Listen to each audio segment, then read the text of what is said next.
Bom dia, boa tarde, boa noite. Começando mais um episódio do Impacto na Encruzilhada, episódio número 101, debatendo o conceito de aceleração social.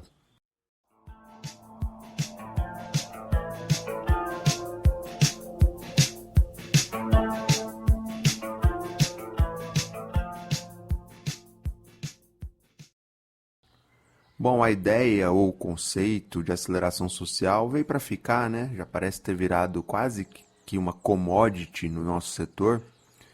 E ele vai ganhando novos adeptos a cada dia.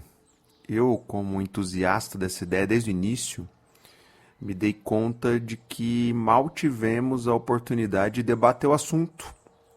Aliás, sequer construímos um consenso sobre que raios é aceleração social ou um programa de aceleração social. Pois bem, seus problemas acabaram. Nesse episódio eu me debrucei um pouco sobre o tema, trazendo algumas falas de convidados, vocês vão ouvir aí, não é uma entrevista, são áudios de pessoas próximas aí que estão com a mão na massa nessas iniciativas, para nos ajudar um pouco a entender melhor esse conceito, sim, em construção e em disputa de aceleração social. Então, espero que vocês gostem desse novo formato. Então, partiu para o episódio.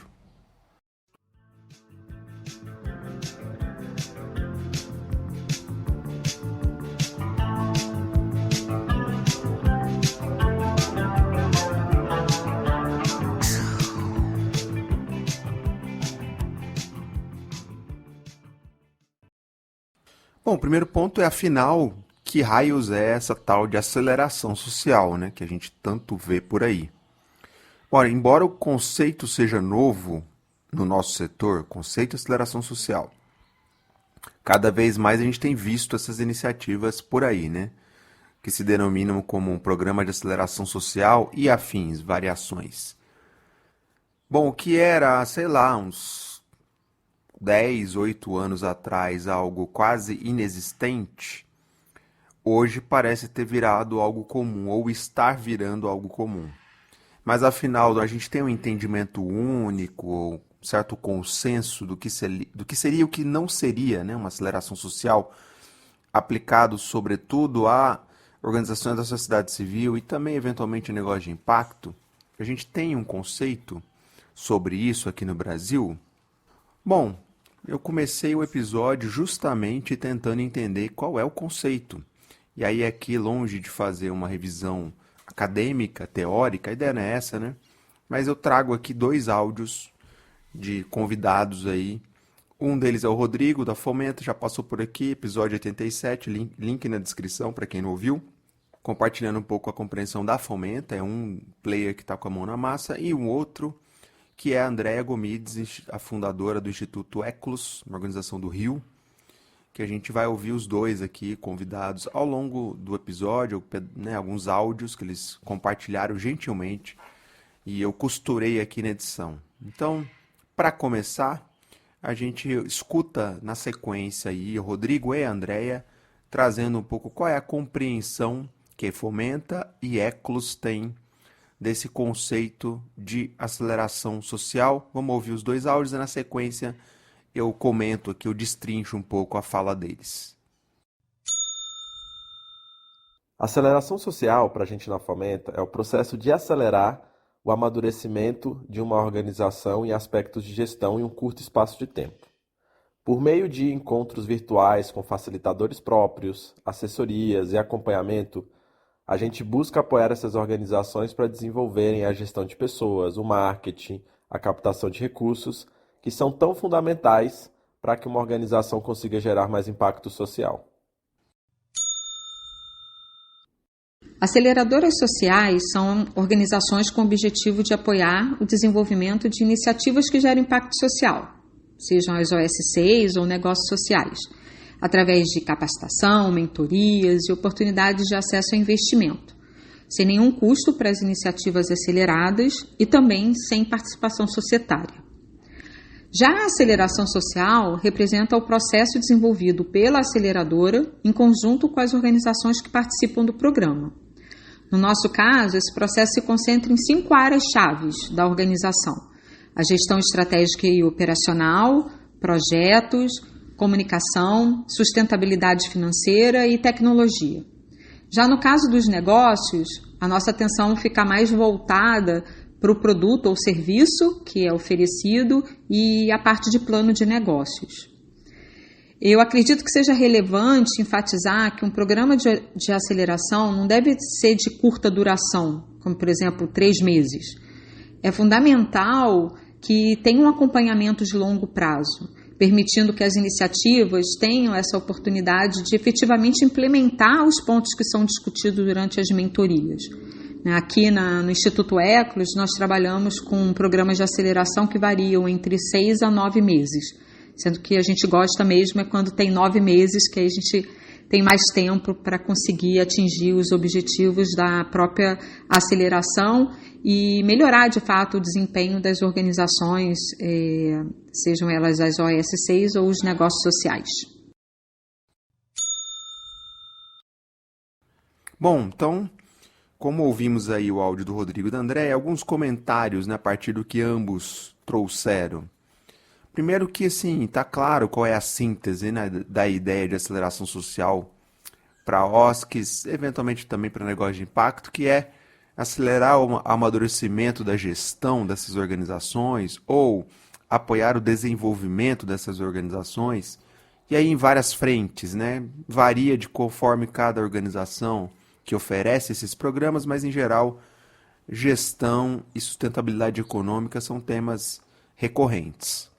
Então, portanto, o processo de aceleração é diferente de uma capacitação, um curso, uma formação, uma palestra.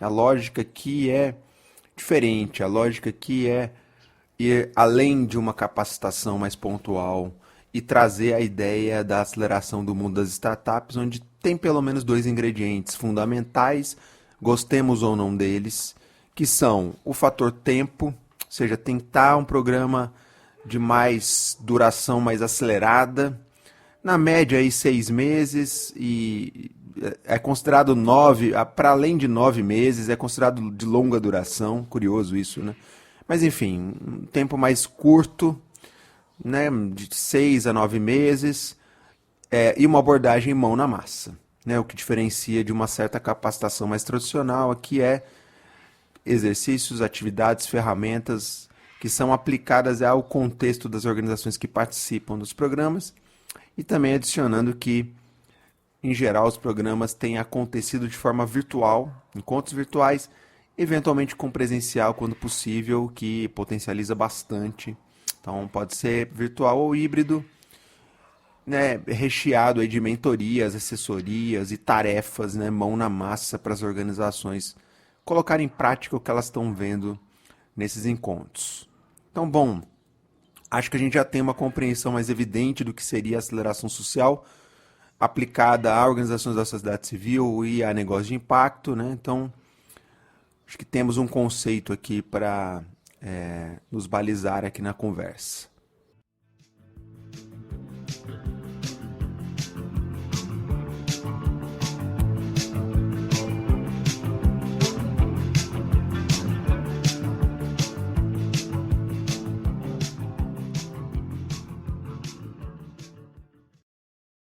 Bom, o próximo tema aqui, o próximo passo é tentar entender um pouco a origem dessa ideia, no Brasil, De onde é que veio essa ideia de aceleração social?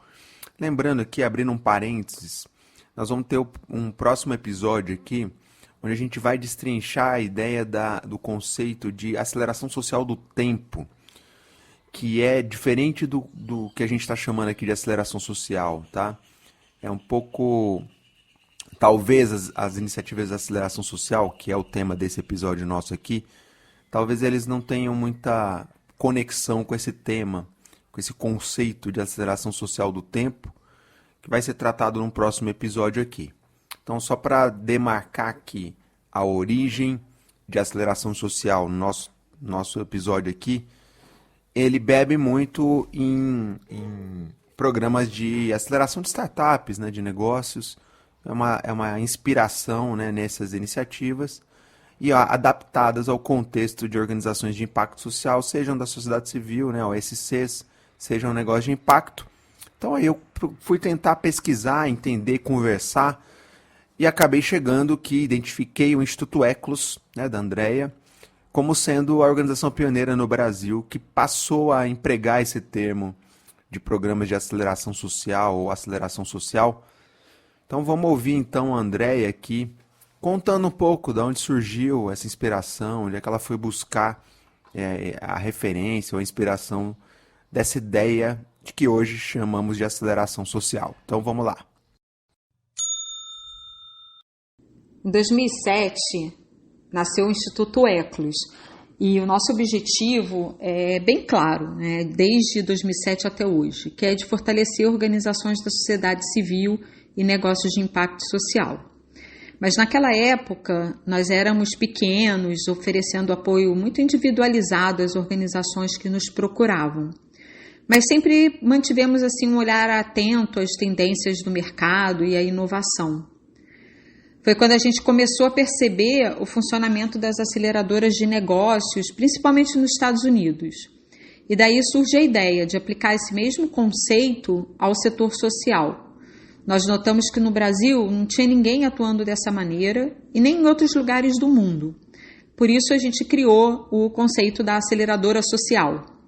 E em 2014 nós lançamos o nosso primeiro programa de aceleração social em parceria com a Prefeitura do Rio de Janeiro, onde nós aceleramos 50 organizações da sociedade civil. Até então a gente só estava trabalhando com organizações da sociedade civil. Mas à medida que os negócios sociais começaram a ganhar força, nós percebemos que eles se encaixavam também perfeitamente na nossa abordagem. Por isso, em 2015, nós lançamos nosso primeiro programa que trabalhava tanto com organizações da sociedade civil quanto com negócios sociais. Bom, alguns comentários rápidos a partir do que a Andrea trouxe aí, né? Primeiro que, como a gente já falou, a adaptação da ideia de aceleração de negócio, de startup para o setor social, ela coloca aí 2014, né, como sendo o primeiro programa de aceleração social que a Eclos começou a rodar, e começa para organizações da sociedade civil e depois vai incluindo também negócio de impacto. Interessante, né? Tem players que trabalham separados, só SCs, tem players que trabalham só com negócio de impacto, mas tudo bem. Aqui é a ideia de buscar a origem, né? Então, entendendo um pouco de onde veio o conceito, né, de onde veio a inspiração para esse conceito que é tão difundido hoje no Brasil, vamos entender agora, fazer uma rápida análise de contexto para entender melhor o momento que a sociedade civil vem atravessando, eventualmente até negócio de impacto também, sobretudo aquelas organizações que estão, como eu costumo brincar, né, que estão na fantástica fábrica do impacto socioambiental, estão com a mão na massa nesses temas mais socioambientais, lembrando que o campo da sociedade civil é bastante amplo e diverso. Então estou pegando um recorte aqui dessas organizações para fazer um pouco essa análise de contexto, então vamos a ela.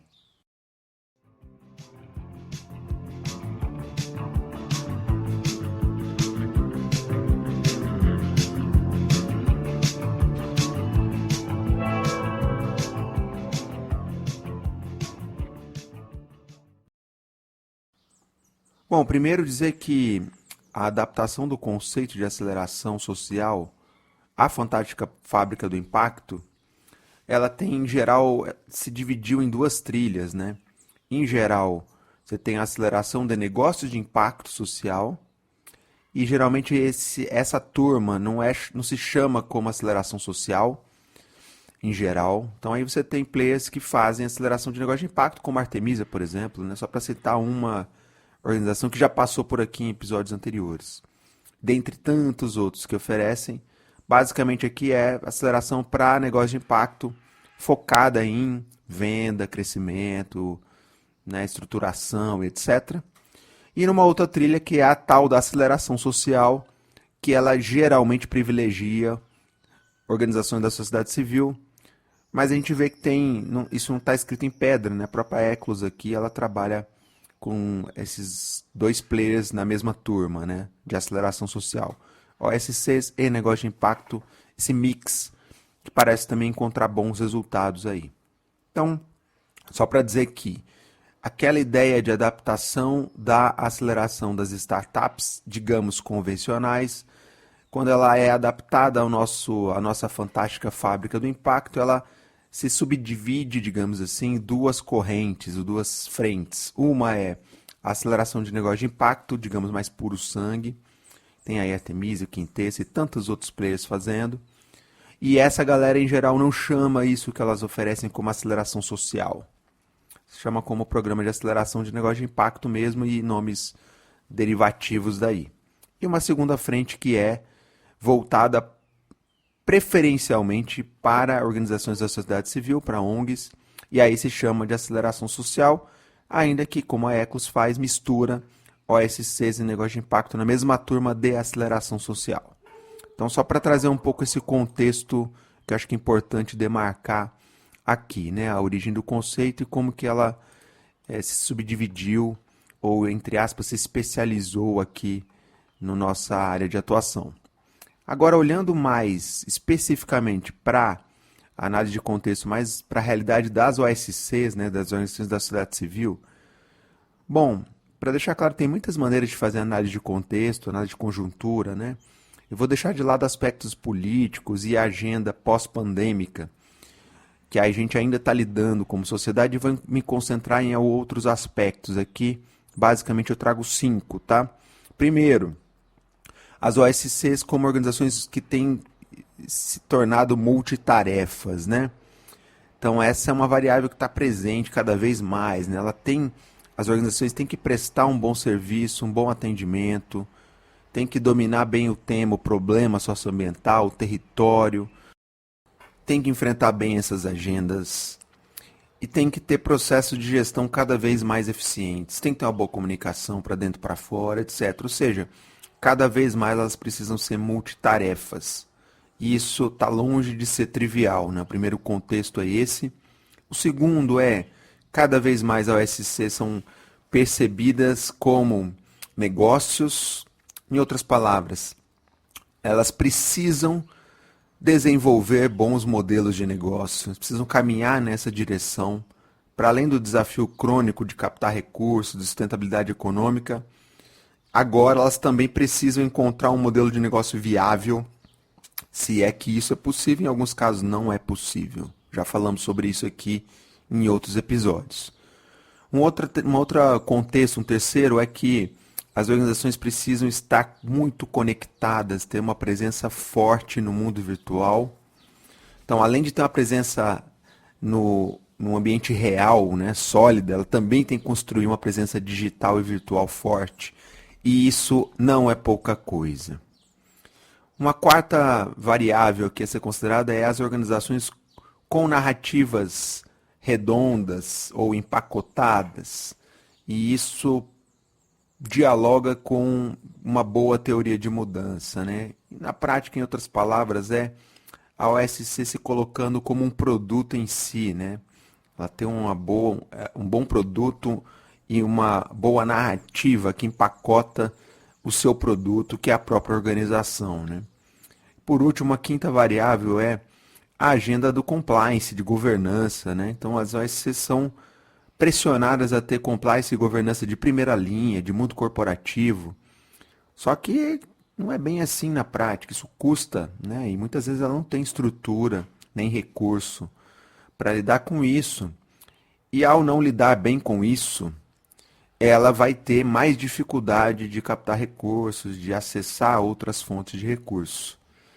Então você tem um contexto muito mais desafiador de negócios de multitarefas, de mundo virtual, de compliance, de narrativa, batendo a porta dessas organizações, mas elas seguem lidando com equipes precarizadas, né? Já falamos sobre isso aqui antes, episódio 79 e 80, link aí na descrição, com estruturas subfinanciadas, né? O eterno desafio da captação de recursos, da vida de projetos, com a alta demanda, fruto de dificuldades aí do Estado em suprir demandas, né, sociais básicas, e de um setor privado que escolhe algumas agendas e outras não, e evita outras agendas, outros territórios e outros públicos. Então isso gera uma demanda ainda maior de atendimento sobre essas organizações e com menos tempo disponível, né? Ou com a sensação de que o tempo anda muito mais acelerado.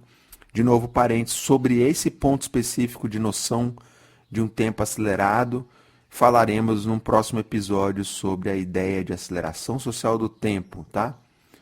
Esse é um debate que a gente também vai trazer aqui na sequência.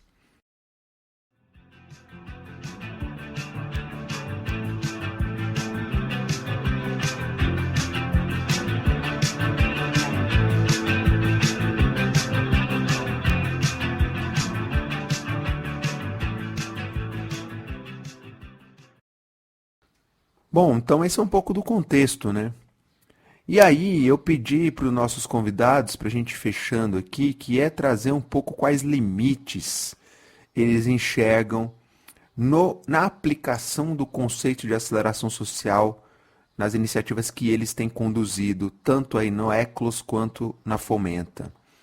Então é para demarcar que nem tudo são flores, né, na aplicação desse novo produto chamado aceleração social, embora a gente veja cada dia novos players surgindo com ideias e requentando ideias de aceleração social, de programas de aceleração social, e isso tem surgido muito.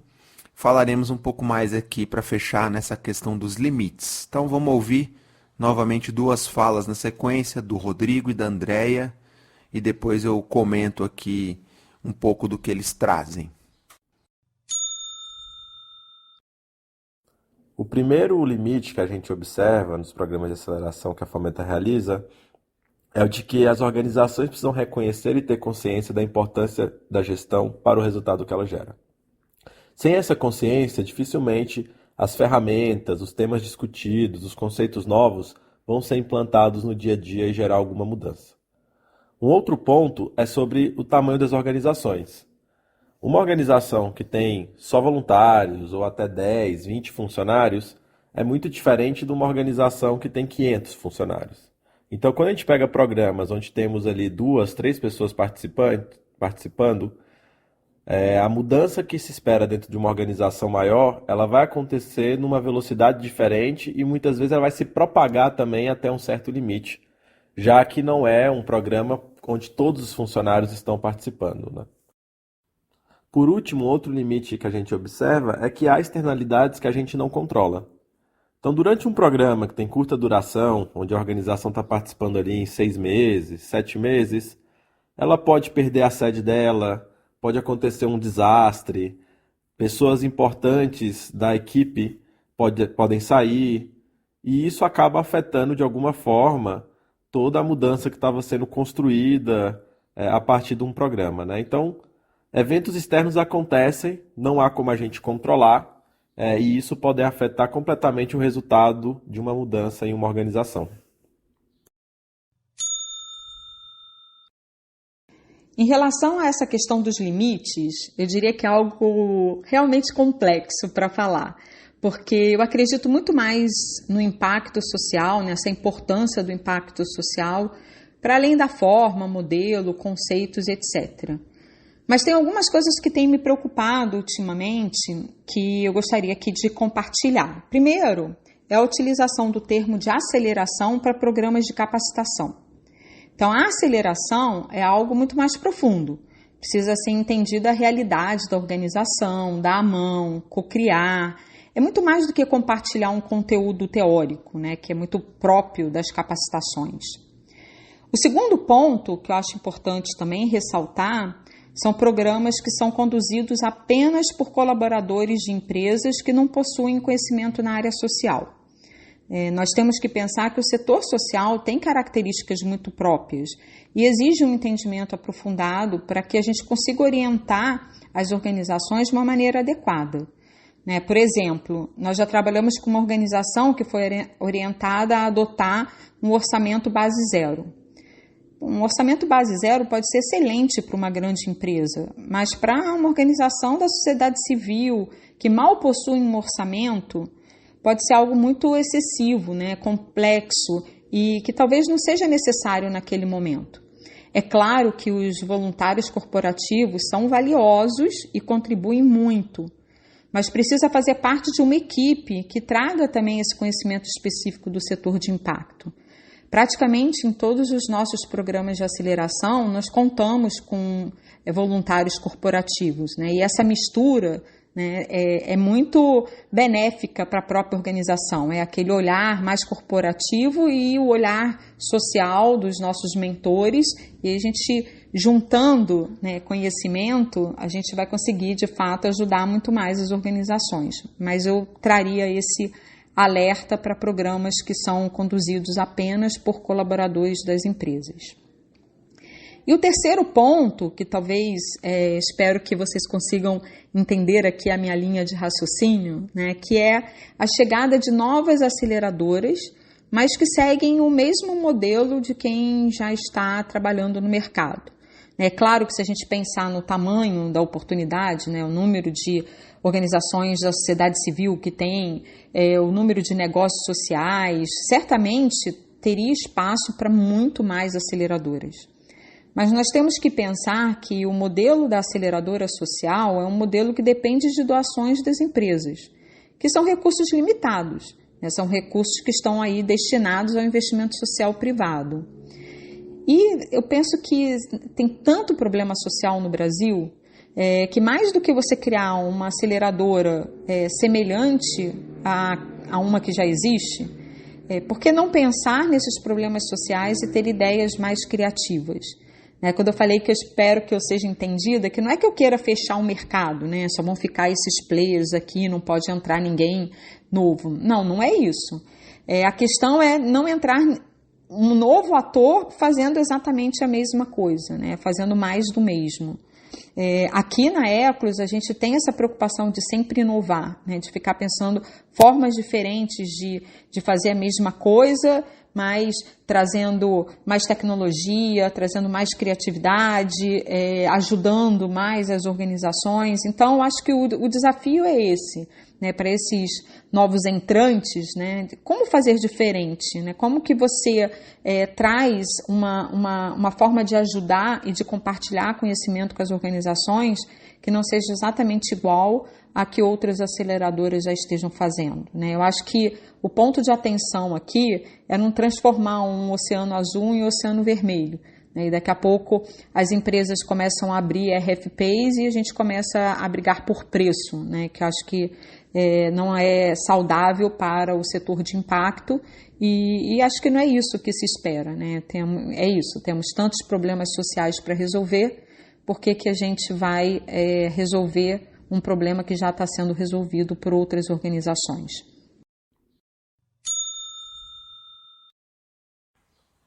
Bom, então, destacando aqui o que o Rodrigo e a André trouxeram, né? Então, alguns limites que eles levantaram. Primeiro, que é a tal da consciência organizacional, eu vou chamar de vontade política, que é basicamente na esfera daquela organização que participa de um programa de aceleração social, como é que ela, de fato, coloca aquilo, muda ponteiros, né? Mexe ponteiros naquilo que ela está acessando naquele programa, né? Como é que isso transforma organizacionalmente aquela instituição? Isso é uma boa questão, né?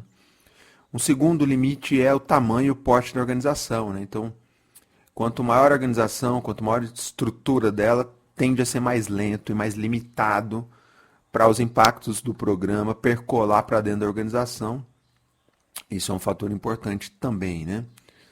Um terceiro limite é de externalidade, né? Então é aquela pessoa que está participando do programa, ficou doente ou saiu da organização, ou ao longo do programa a organização continua enfrentando problemas do mundo real, né? Desafios que batem à sua porta e isso afeta a qualidade que ela, né, da sua participação no programa. Então também é uma variável a ser considerada. E também o próprio termo do uso aceleração, né, para programas de capacitação, muitas vezes, que se utilizam desse chapéu aceleração social, mas que na verdade é um programa, um pupurri, muitas vezes de palestras, né, ou de conteúdos. E acho que os convidados aqui concordam que a aceleração é mais profundo, né, do que apenas alguma formação mais pontual, né?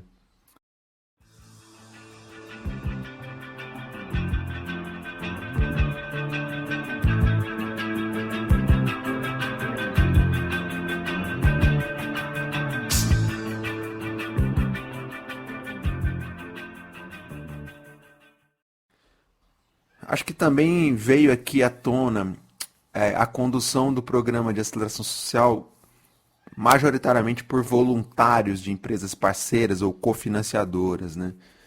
Isso é comum, infelizmente, e isso tem trazido limites, né? Que muitas vezes essas pessoas não têm conhecimento aprofundado do campo do impacto social e trazem, entre aspas, soluções que não vão funcionar no universo aqui da fantástica fábrica do impacto, né? Exemplo, a André falou do adoção de orçamento de base zero, que é comum em empresas, mas que não é nada comum no nosso setor aqui, né? Então, ter presença de pessoas do mundo corporativo como mentores ou interagindo nos programas de aceleração social é recorrente e é positivo. Agora, deixar o programa, a condução do programa todo na mão dessas pessoas é um limite bastante claro que está pontuado aqui.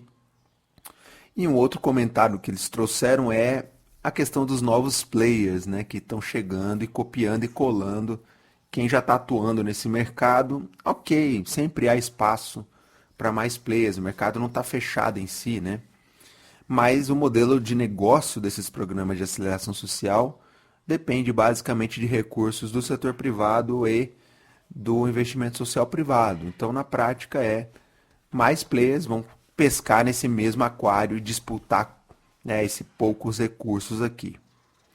Bom, vou adicionar, além desses limites que eles trouxeram, mais alguns aqui, né? Então, um limite que eu vejo é a definição de quem vai participar do programa de aceleração, representando aquela OSC ou aquele negócio de impacto, né? Então, assim, geralmente você tende a colocar pessoas que têm poder de decisão, lideranças, né? Só que essas pessoas tendem a ter uma agenda mais apertada, né? Então, o programa vai demandar a dedicação delas e não dá para ela terceirizar, muitas vezes, questões que vão emergir ali do programa. Isso é um dilema recorrente aqui, nesses programas.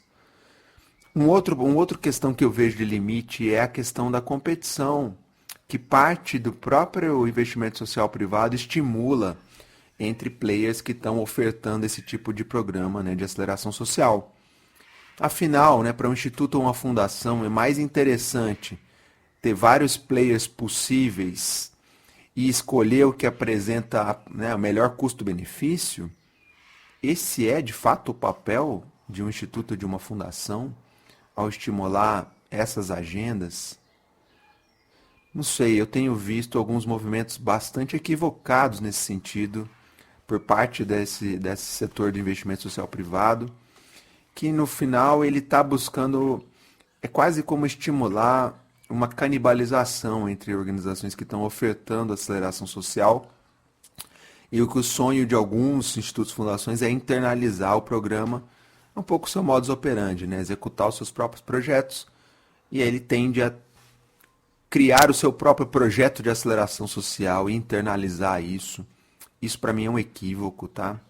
Mas enfim, rende uma outra discussão aqui. Então, assim, para mim é uma contradição que o papel do investimento social privado seria de contribuir para fortalecimento da sociedade civil, e ao estimular essa canibalização entre players que oferece aceleração social ou até mesmo internalizar esse serviço, isso para mim está na contramão de contribuir para o fortalecimento da sociedade civil, né? Afinal, vamos lembrar que organizações que estão ofertando programas de aceleração social também, em tese, são parte da sociedade civil, né? Que a gente deveria fortalecer. Não só as OSCs que estão sendo participantes dos programas de aceleração, mas para quem está ofertando, vamos usar o termo aí da moda, né? São dinamizadores também, né? Quem está ofertando aceleração social. Bom, tem um outro ponto aqui de limites, decorre dessa discussão, que é quem paga a conta, né? Então, a gente sabe que modelos de negócio para programas de aceleração social são muito desafiadores. Então, basicamente, quem é que vai pagar essa conta, né? Basicamente, é uma empresa ou um instituto ou uma fundação que vai patrocinar um programa e vai oferecer essas vagas a um pool de organizações parceiras, né? ONGs parceiras num território, num tema e etc. E essas ONGs entram sem custo no programa, né?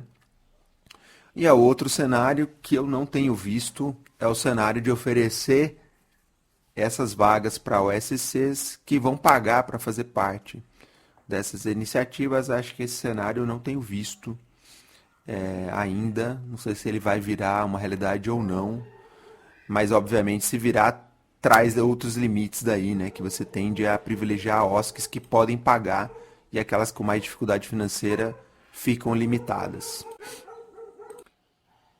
Bom, acho que vale também destacar que tem uma variação entre os dois cenários, né? Que é de uma empresa, o ISP patrocinar para uma própria organização pagar, né, esse ticket, que é você utilizar lei de incentivo fiscal para rodar programas desse tipo. O Instituto Eclos tem feito isso, então só para destacar, né, buscando aí uma alternativa em quem paga essa conta.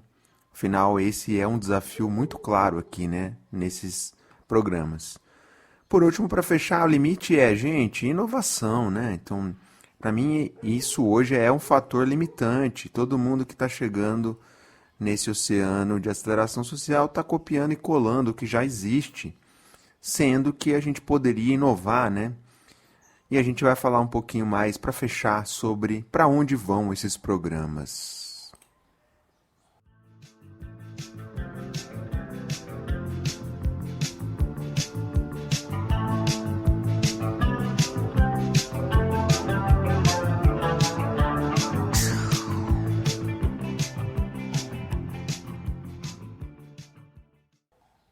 Bom, afinal, para onde vão esses programas, né? Acho que essa é uma pergunta de tendência de mercado, né? Que muita gente gosta. E eu me esforço aqui em trazer aqui. Lembrando, tudo que eu estou pontuando aqui é a partir da minha prática, tá? Longe de qualquer embasamento teórico, né? De qualquer revisão bibliográfica, tá? E longe de qualquer previsão. Não estou fazendo previsão, não tem bola de cristal aqui, não. Bom, a última fala da Andréa foi interessante também, dialogo com ela, né? Onde ela levantou os limites, mas eu vou trazer alguns comentários aqui sobre para onde vão esses programas, né? Então, primeiro que o comentário óbvio, que é os programas de aceleração social parecem ter virado o novo normal ou uma nova commodity, quase, né? Cada vez mais players tendem a entrar nesse aquário. Ok, então isso seria uma boa notícia, não é? Afinal, a gente tem centenas de milhares de ONGs, de OSCs, e cada vez mais negócios de impacto, enfim, que estão aí no país e que precisam, né, em tese, demandariam por esse tipo de iniciativa, não é verdade? Pois bem, mas como sempre a resposta é depende, né, se isso pode ser uma boa notícia ou não, né? Vamos ver. Bom, esse processo traz pelo menos dois efeitos colaterais, né? O primeiro é mais players pescando no mesmo aquário, né? Disputando recursos, e isso a gente já viu, né? Tende a precarizar mais ou canibalizar ainda mais a oferta ou as organizações que ofertam esses programas e também os programas que vão ser oferecidos, né? Tendência de preço mais baixo e menor qualidade, como em qualquer mercado. Segundo efeito colateral é mais players ofertando programas similares, né? Um copia e cola, com baixa diversidade pedagógica, programática. E isso, a pergunta que fica é, será que a gente, dessa forma, vai conseguir chegar naquelas OSCs mais distantes dos holofotes? Tenho minhas dúvidas. Bom, obviamente a gente precisa debater como tornar esses programas mais acessíveis ou mais baratos, entre aspas, né? E aí colocar isso na mão, como a gente já viu, de voluntário do mundo corporativo, né, não faz nenhum sentido, né? Como é que encontra alternativas para tornar os programas mais acessíveis sem perder a sua qualidade, né, sua potência, né? Acho que essa é uma questão premente da qual a gente está longe de ter respostas aqui. Para fechar, deixa um par de comentários aqui sobre essa questão, né, programática e metodológica dos programas, né? Primeiro é que os programas de aceleração social tendem a endereçar questões do campo da gestão das OSCs e de negócio de impacto e raramente vão fugir desses temas óbvios, né, e necessários como sustentabilidade econômica, marketing, gestão e tal, e por aí vai. Bom, beleza, legal, mas aí decorre daí outras questões que são, bom, há espaço para incluir outros temas, há espaço para incluir outras abordagens, outras metodologias, ouvir aquele conteúdão aplicado nesses vários temas, né? Já abordei isso num artigo que eu escrevi, publiquei no GIF, o link está na descrição, que para além dos programas, dos conteúdos que podem variar, né? Onde é que tem entrado espaço para fortalecimento do próprio empreendedor social, né? Seja da ONG, seja de negócio de impacto, um tempo de saúde mental, de escuta, de acolhimento e por aí vai. Então, link na descrição, quem quiser saber mais, entra lá. Bom, sobre metodologias, o que eu tenho mais visto é preferência por encontros virtuais. A pandemia, né, empurrou a gente para isso. O que isso é bom porque aumenta a possibilidade de incluir OSCs, organizações do Brasil todo, né? Então, em tese, amplia o alcance para organizações espalhadas, mas, por outro lado, tende a perder a qualidade das relações que são construídas nas turmas. Então, quando possível, os programas têm optado pelo formato híbrido, só que isso tende a trazer um custo, né, ao programa, né? Encontro, viagem e tal. Então, que tem uma variável que é a ser equacionada, não é mesmo? Um outro ponto é que se a gente tem ou vai ter mais organizações ofertando aceleração social e, eventualmente, institutos, fundações internalizando essas iniciativas, esses programas, fica a pergunta. Afinal, né, a gente vai ter que tipo de diversidade nos tipos de aceleração social, né? Ou a gente vai ter um monte de programa copiado, colado um do outro, disputando quase a mesma audiência e pescando no mesmo aquário por recursos, né? Acho que essa é uma outra questão aqui. Onde é que entra a inovação e a diversidade nesses programas, né? Afinal, será que esse mercado caminha para programas de aceleração social mais nichados, né? Aceleração social para organizações periféricas, aceleração social para cooperativas de porte X da região Y, ou seja, uma série de filtros aí, de requisitos para iniciativas LGBTQIA+, e tantas outras, né, recortes possíveis. Talvez a gente note essa tendência, talvez não. Talvez seja ainda cedo para perceber isso. O que eu tenho visto nesse momento é mais players chegando, copiando, colando o que já existe, não necessariamente nichando ainda. A ver se a gente vai encontrar um ganho de qualidade e de especialização nas abordagens, o que seria interessante de ver. Bom, para fechar, né, seria sonhar demais pensar algum tipo de articulação entre esses diferentes players que ofertam aceleração social, uma coalizão, uma rede, um hub, uma articulação entre essa turma que visasse gerar sinergias entre eles e um certo pacto de menor competição, uma competição mais leal, né, mais ética. Será que é sonhar demais isso? Hoje eu tenho visto isso com muita dificuldade, tá? Embora eu acredite que haja espaço para isso, se houvesse, obviamente, né, um esforço por parte de algum instituto, fundação, que estimulasse a construção disso. Isso seria uma agenda super interessante de fazer, mas não tenho visto ela nesse momento no horizonte. Pois é, eu sei, ouvinte, talvez eu esteja delirando demais em pensar algo assim, sonhar demais, mas a gente precisa sonhar, não é mesmo? Acho que é uma possibilidade que está aí no horizonte, não custa ventilar ela aqui. Bom, então antes de passar a regra nesse episódio, que eu experimentei um formato diferente aqui, né? Não é uma entrevista, não é um formato solo, né? Eu trouxe aqui alguns áudios que eu fui mesclando aqui ao longo do episódio. E agradecer demais aqui a André Gomides, do Instituto Eclos, e ao Rodrigo Cavalcante, do Fomenta. Ambos toparam na hora a ideia e gentilmente mandaram seus áudios aqui em cima das questões. Acho que foi muito bacana, agradecer. E é isso, espero que vocês tenham gostado desse novo formato. Vamos ver se eu vou experimentá-lo novamente. Dependendo do tema, ele cabe muito bem, dependendo do tema, não, né? Então, a gente vai seguir aqui nessa 6ª temporada, um pouco de forma seguir na toada experimental aqui e numa frequência mais mundo real, né? Menos insana. Então é isso, gente. Aceleração social, destrinchamos um pouco mais o conceito, E depois, no próximo episódio, a gente vai falar um pouco mais de aceleração social do tempo, que é uma outra coisa, né? Essa coisa da gente viver acelerado, né, na sociedade. Falaremos sobre isso também. Então é isso, gente. Espero que vocês tenham gostado. Se cuidem, um abraço e até a próxima.